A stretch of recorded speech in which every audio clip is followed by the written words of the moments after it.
Soal nomor 11, beberapa suku di Indonesia memiliki identitas sosial yang beragam sesuai dengan kondisi alamnya. Suku Bugis dikenal sebagai pelaut dan pedagang yang ulung. Suku Jawa dengan kemampuan untuk menghasilkan hasil pertanian. Jumlah perbedaan ini menjadi dasar untuk terciptanya satu integrasi yang dikenal sebagai. Nah, integrasi itu bisa kita artikan sebagai persatuan atau bisa kita artikan sebagai identitas. Nah, di sini orang Bugis dikenal atau identitasnya dikenal sebagai seorang pedagang, sedangkan orang Jawa sebagai penghasil pertanian. Maka integrasinya jenis integrasi fungsional berdasarkan fungsi-fungsi tertentu dalam kehidupan masyarakat. Soal nomor 12, masalah kesenjangan sosial dapat diatasi dengan melaksanakan retribusi pendapatan vertikal. Jenis retribusi ini terdapat dalam Quran Surat Ad-Duha ayat 10. Kelompok sosial yang disasar dalam surat ini adalah, nah, retribusi itu merupakan sumbangan atau boleh kita artikan sebagai sedekah. Dan terhadap orang yang meminta-minta, janganlah engkau menghardiknya. Bunyi dari terjemahan Al-Quran Surat Duha ayat 10. Nah, maka yang dimaksud di sini adalah pengemis. Jadi yang meminta-minta itu kan biasanya pengemis. Nomor 13. Pencemaran tanah menjadi salah satu permasalahan lingkungan sebagai akibat dari praktik pertanian yang tidak tepat. Contoh dari ketidaktepatan tersebut adalah yang A, petani lebih menyukai penggunaan herbisida daripada melakukan penyiangan rumput. Herbisida itu merupakan cairan kimia yang berfungsi atau berguna untuk membunuh rumput-rumput di ladang. Jadi kalau orang yang membunuh rumput-rumput yang ada di sawit itu menggunakan herbisida. Jadi dia berbahan kimia.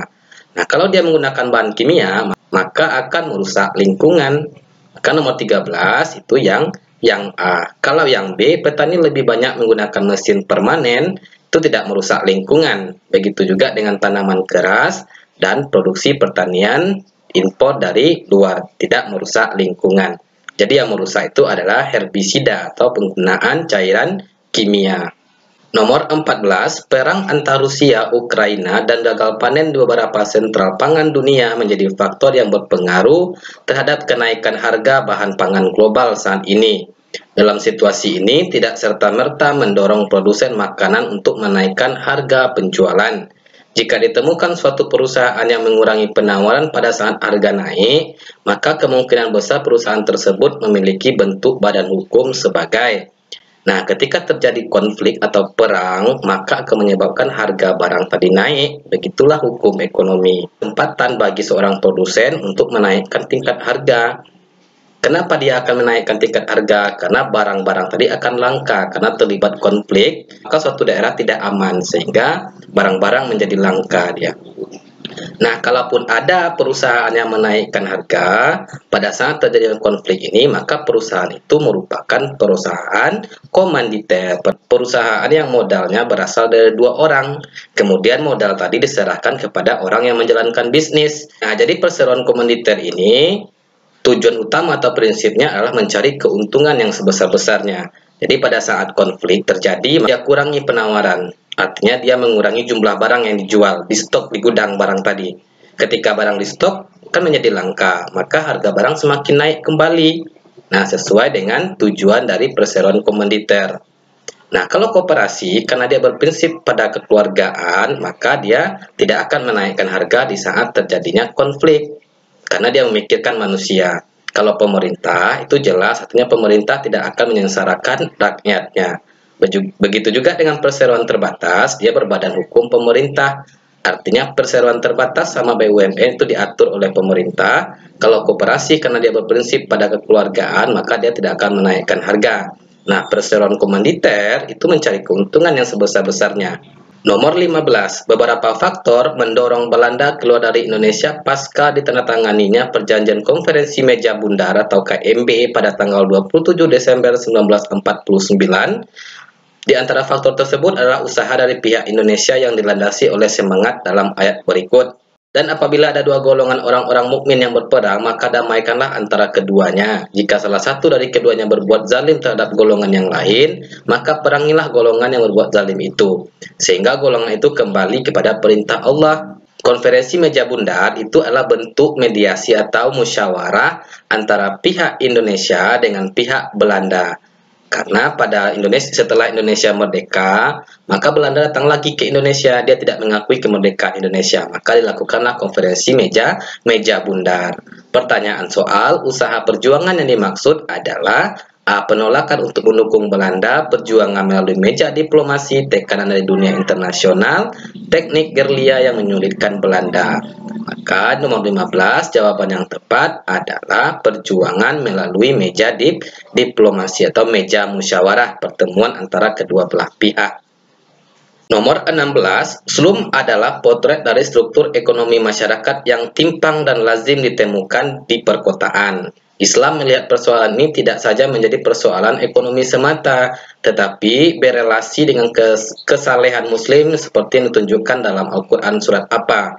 Nah, slum ini adalah pemukiman kumuh, artinya orang-orang yang miskin yang hidup di daerah pemukiman yang kumuh. Apa yang harus dilakukan muslim terhadap orang-orang yang hidupnya miskin? Maka yang dilakukan muslim adalah seperti memberikan infak, sedekah.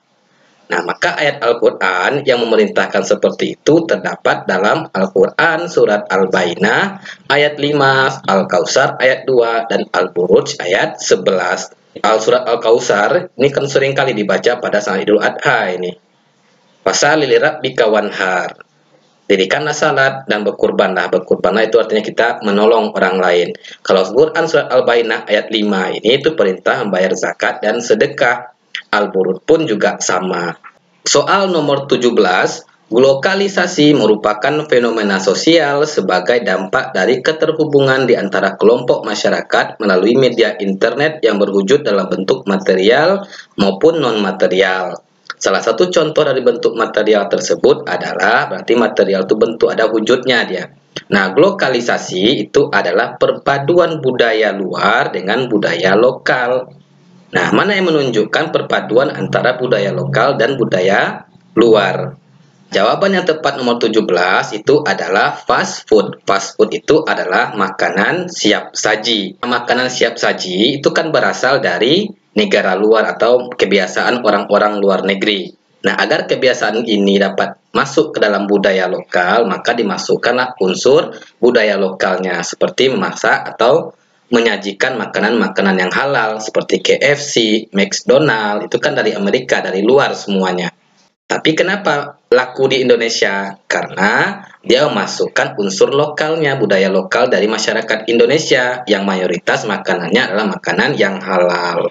Nomor 18, internet telah merubah pola sosialisasi, nilai, norma, dan praktik di masyarakat. Keluarga, pesantren, madrasah, dan sekolah tidak lagi menjadi sumber utama dalam memperoleh nilai, norma, dan praktik yang digunakan masyarakat dalam berperilaku.